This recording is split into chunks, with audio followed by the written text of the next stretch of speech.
Community 101, the Social Executive Framework.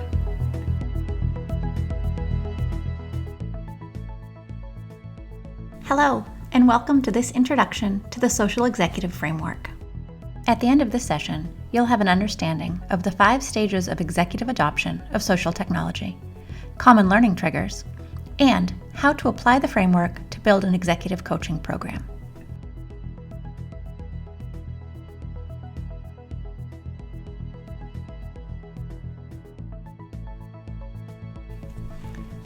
The Community Roundtable developed the Social Executive Framework to document how executives learn about and adopt social technologies.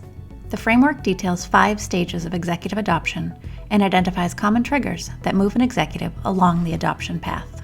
Traditional executives, and traditional in this framework refers to communication habits rather than management style, use one-to-one or one-to-many methods like meetings, phone calls, and emails, rather than networked communication methods. Their communication follows hierarchical structures, and delegated and scripted communication is common. Executives in this stage may be familiar with the social tools, but they do not see the value of personally using them. Fear, curiosity, and anxiety are often the triggers that prompt them to learn more. The best way to get their attention is to show them something simple that is likely to trigger an emotional reaction, such as a screenshot that elicits a reaction like, "My key customer said that on Twitter?" or "Our competition engages with the top analyst every day." When executives start asking questions, they're in the peaked stage. They are still likely unsure of the value of social technologies, but they are sufficiently intrigued to a point where they want to know how something happened. When peaked, executives are likely to start participating, in small ways, in social channels. Initially, this might mostly be observing and then liking or commenting. Peaked executives may linger in this stage until something compels them to be more active. This trigger is typically recognition by a peer for their activity. Community managers can help encourage that by sharing their activity with the people the executive respects. For example, maybe they've started to share or like things that their team is posting. As the community manager, you can ask a peer executive to mention to the executive in question that they saw their likes and share their experiences with motivating their team in that way. This often triggers an aha moment for executives when they realize their behavior online is a way to achieve recognition beyond the person they were engaging with. Once executives realize the scaled recognition and impact they can have with small behaviors, they've reached the experimental stage.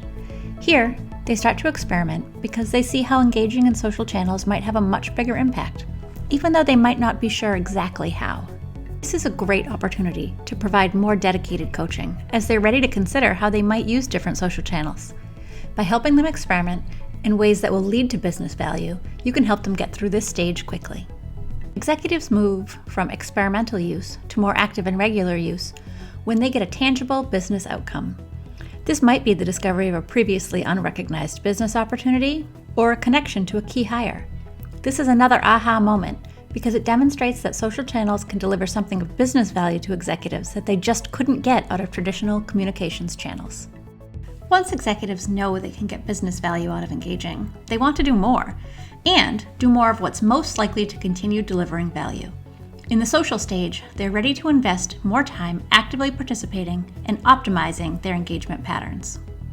Moving an executive from the social to the network stage is often when executives finally understand the changes to value creation and distribution, and the organization's role in both. Typically, this doesn't happen until executives have recognized and achieved outcomes and value at scale.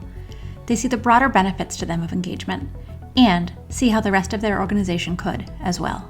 In the networked stage, executives engage naturally and regularly, and would not willingly revert to older communication methods for some types of communication. Every executive follows a slightly different path, and may stay in any one stage for a different length of time.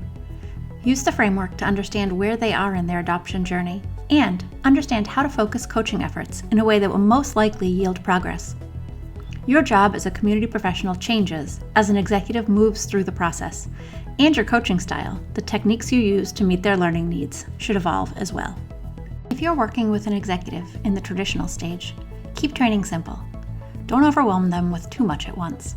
You're trying to pique their interest, not teach them a new language overnight. Share screenshots and links to conversations that are relevant to them on a regular basis.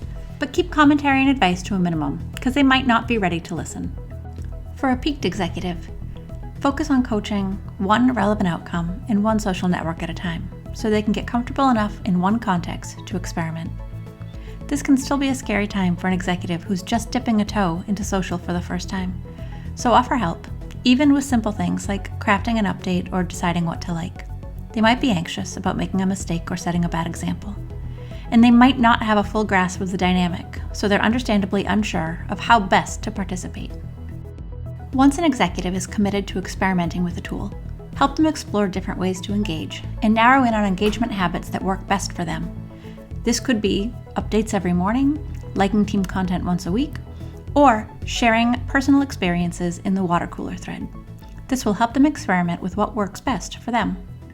For executives in the social stage who are regularly using social channels, it's easy to get overwhelmed with all the options available and lose focus in a way that results in frustration. Help keep them focused on what works for them and produces value. By helping to optimize their engagement, you'll also help ensure they continue to get value. Let's summarize what we discussed today. We explored 5 stages of executive adoption of social technology, as described in the Social Executive Framework, as well as common triggers that inspire learning. Lastly, we discussed how to apply the framework to design an executive coaching program. To learn more about the Social Executive Framework and the Community Roundtable's other research and services, visit communityroundtable.com.